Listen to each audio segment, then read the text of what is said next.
Welcome to the training on your charter school policy book, provided by the Utah Association of Public Charter Schools. Everyone needs to know the rules before they start to play a game. You can't expect students, parents, or staff to meet your expectations if you don't communicate with them. Policies allow everyone to know what their expectations are in a clear written form that can be referred back to when questions arise. Policies also allow everyone to know their boundaries so they understand what they have ownership of and what belongs to someone else to decide.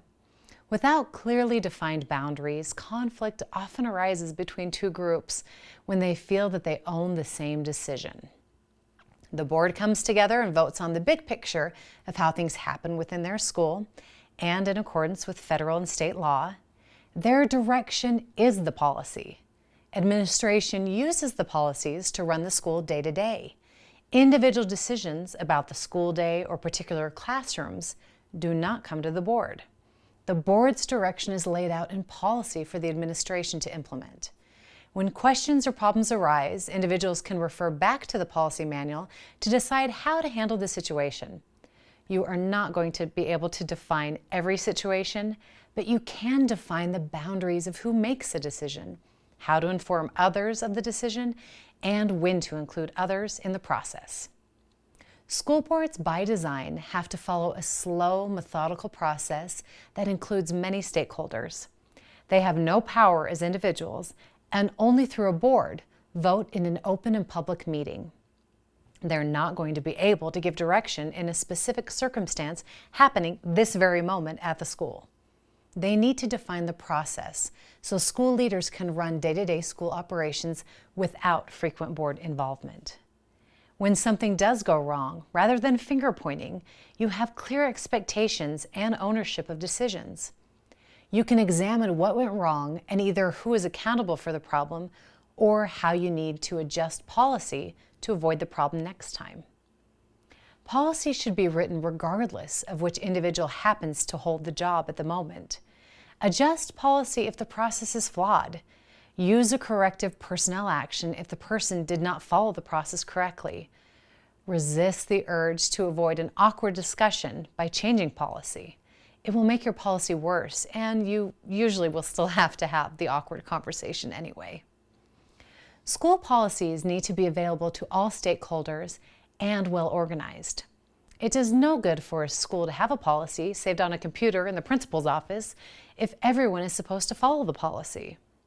Many policies are required by law to be available on the school's website, so it makes sense to have the entire policy manual available there. The state will periodically audit your policy manual, and the school website is the first place they will look. Policies should have a number attached to them so that they're easily identifiable. Most policy manuals are grouped by topic. Using a system for numbering that allows for new additions will save time down the road. Sample policies can be a great place to start, but they are a double-edged sword. There's no need to reinvent the wheel since most schools have the same problems and limitations.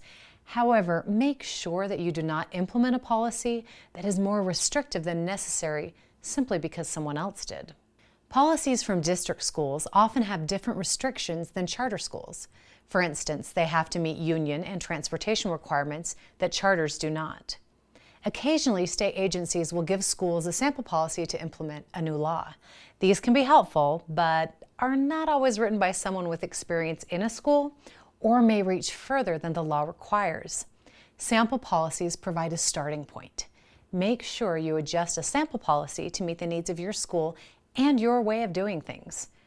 Review any related laws or education rules to ensure you are meeting the minimum requirements.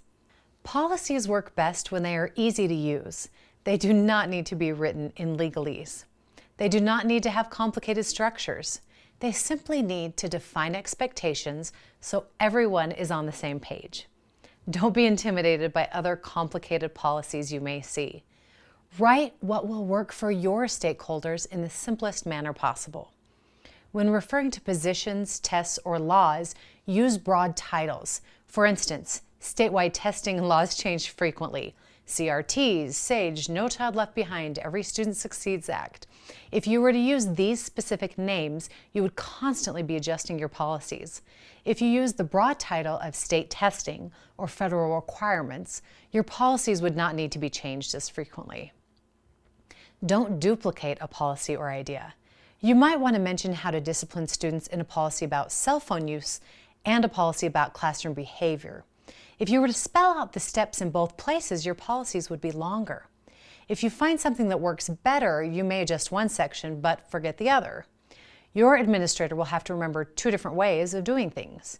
Where possible, explain how to do things once and then refer to that section in other policies.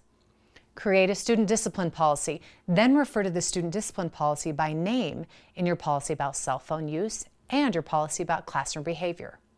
The same idea applies to policy manuals and employee handbooks. You can address both ideas in one place. If you feel the need for separate documents, the employee handbook should refer to the policy rather than rewriting the policy in the handbook. State and federal laws and USBE rules change often. Certain hot-button topics can change every year. When writing your policy, don't restate the law, but refer back to the exact code number. One year, 53G-9-6 might require you to notify a parent of a bullying incident. The next year, you must notify the parent and keep a written record. The year after that, you have to have a process outlined for how to have that record expunged from a student's file. Rather than constantly adjusting your policy, state that you will notify parents and maintain records in accordance with 53G-9-6, and your policy will work for all 3 years without adjustment. However, when referring to these types of statutes, do include a specific code number for reference. If someone is unclear about the process to be followed, they can find and read the specific statute easily. If you do not reference the specific code number, people will likely not know where to find the process, and it is more likely the process will not be followed. Many new board members or founding boards want to be involved in every decision. That will quickly lead to burnout for both board members and administration. Rather than have a lengthy discussion about every decision, define boundaries instead. Board policy should give as much authority as they are comfortable with to administration, while still maintaining the board's oversight role. If you need to hire a new teacher, the board does not need to review resumes and interview teachers. They should, however, have a policy that outlines the minimum requirements for teachers. Rather than review each staff member's background checks, they should define when more than one individual needs to approve a new hire. For instance, if a prospective employee's background check returns with charges listed, your governance committee can review and vote whether or not to offer employment. When it comes time to give a raise, the board should not be consulted on each individual staff member, but they can define limits such as no raises should be more than 10% unless approved by the finance committee. While we hope that many policies will allow administration to make necessary decisions independent of board action and look at high-level issues, certain policies might need to be detailed. Reasons to write a detailed policy include controversial topics such as a dress code or cell phones in the classroom, areas of high liability such as student safety or termination of employees, and areas where the law requires specific board actions such as curriculum decisions or financial management. Big or emotional decisions need a defined process with multiple individuals involved. Certain actions are always going to be controversial, regardless of outcomes. It is unfair to expect one person to bear that scrutiny. It is also risky to put decisions with large liability implications in the hands of one person. However, you also don't need to involve the entire school board, so decisions can be reached quickly if policies are written well. Difficult decisions can be made by a committee smaller than a board quorum to provide transparency, limit emotion, and still address an immediate need. Decisions about hiring can be made by the administrative team. Salary offers can be reviewed by the finance committee before being presented to staff. Background check review and employee termination can be reviewed by a governance committee. This will allow multiple eyes to have oversight on an issue, but still give the school the ability to resolve a problem quickly. We hope this training encourages you to set clear and complete policies. We also hope it helps you to identify challenges to avoid. Please make use of these other resources for additional information, and we wish you all the best in governing your school. This training was provided by a grant from the Utah State Charter School Board.